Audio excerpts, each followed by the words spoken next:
and welcome back to my channel. Cheers. As you know, obviously there has been a lack of videos on my channel. I did a period underwear video and then a review on the sill.com like plant site. And yeah, basically I have been busy as hell. Life is crazy. I have 3 jobs. I'm swamped. And I stopped buying makeup. I'm like trying to be better for the environment and better to my wallet. You're welcome, wallet. But the other day, Influenster sent me the Tom Ford Traceless Foundation Stick.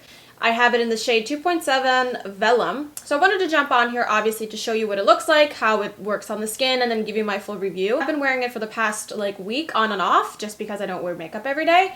But I wanted to not do a first impression and just really give you like the full scoop on how I feel about it. Let's just get some facts out of the way. So this is an $88 hair foundation. This is almost $100. Like, what the hell? And the net weight for this is 0.5 ounces. Let's see how much product that is. Okay, that's a pretty decent amount of product for a stick foundation, but still $88. The hell? Anywho, okay, packaging wise, it is very beautiful and sleek. The top is like not necessarily anything fancy, like it just kind of slides on, and I feel like it very easily could just fly off. Other than that, visually pleasing. It's a nice dark brown with the gold accents, which is, I feel like, very true to the brand. There's nothing, you know, out of the ordinary with that. They do have 28 options for shades. They do have a fairly like dark shades, but definitely way more lighter shades as always with every foundation, especially high-end foundations. I feel like that's the case, is they literally just don't go super deep. That's what she said.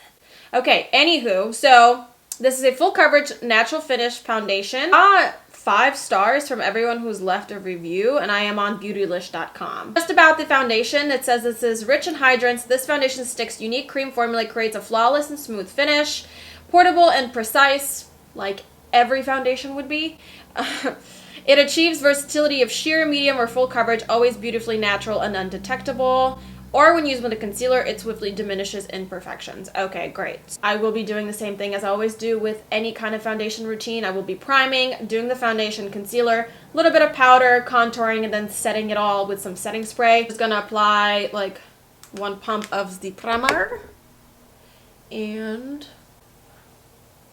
go in. Application-wise, I do go pretty ham with this. I think color-wise, Influencer did an awesome job. Because I do like to go slightly darker than my own shade, you know, to make myself look less like Casper. It's got a plastic smell. For a foundation that's $88, that's weird to me. It's like a Play-Doh-y plastic smell. So I'm just going to kind of dab this on. And honestly, when I first got this foundation, it was way harder than it is now. I think just from me using it, it's kind of warmed up, and now it kind of goes on the face a little bit easier. I do think that it's maybe slightly less creamy than the Hourglass Vanish foundation that I really love in the stick formula, because that one is like, it's pretty hard to blend out, but like it's my holy grail. So I'm just gonna use a sponge to blend this out. If you want this to be more full coverage, you can always go in with a, say like your fingers, or a brush, but something about a beauty blender bouncing on my face makes me feel good about my life, so I'm gonna use that. So I do kind of tend to find the need to like drag the product around with my sponge, which I guess would be good for things like covering blemishes. You know, your foundation will tend to stay in the spot that you put it. The finish is definitely really nice and natural looking.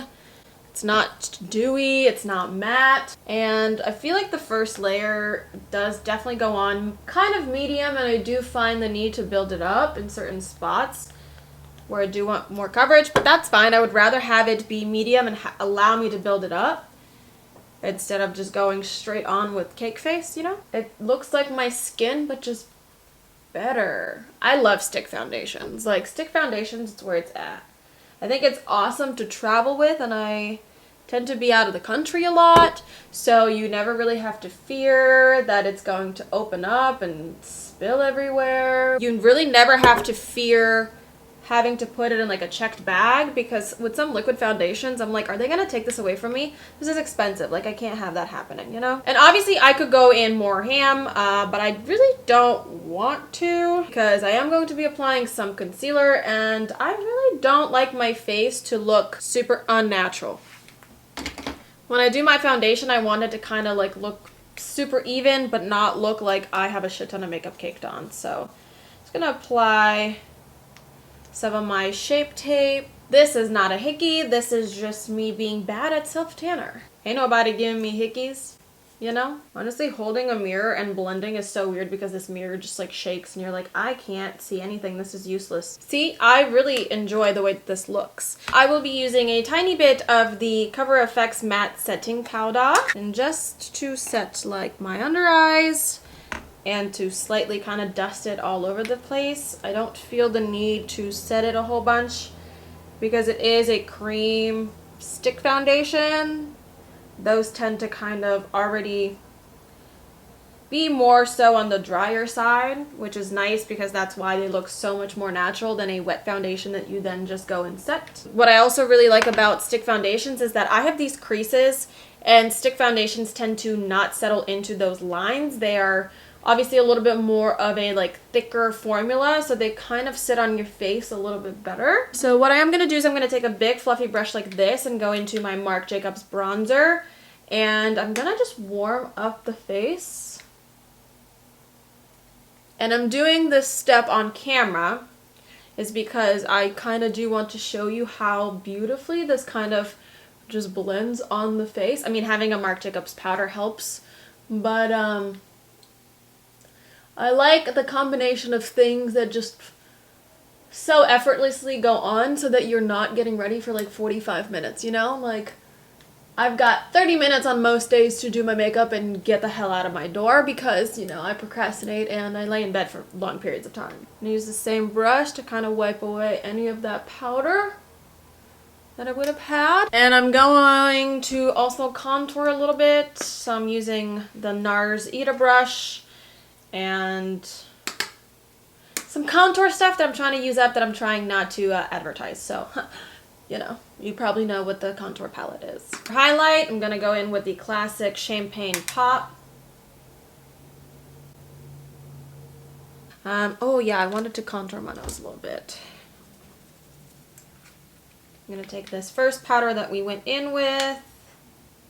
So I'm going to jump off to the rest of my makeup, and then I'll jump back on to show you an up-close look and kind of give you the full details on how I feel about the foundation. So catch you in like a second.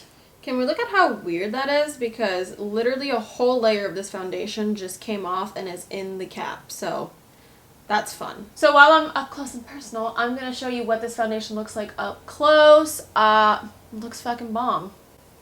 Like, everything just looks really nice and like cinched together, you know? That does not make any sense. You know what I mean. Okay, let's zoom you out. Okie dokie. So hello, welcome back.